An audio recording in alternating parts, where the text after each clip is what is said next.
How to save your PowerPoint presentation in a pendrive. Hello everyone, this is Sabrina here to help you today.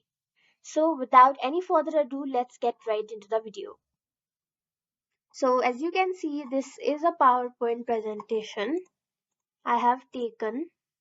So now in order to save it in a pendrive, what you have to do is insert a pendrive first and then simply save it in your device.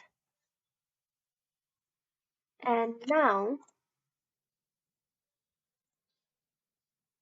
go to your pen drive section over here, or simply go to your my computer.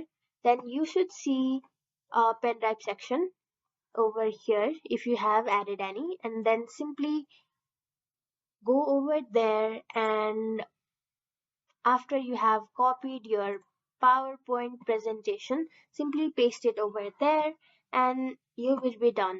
So that's it. Thank you for watching this video.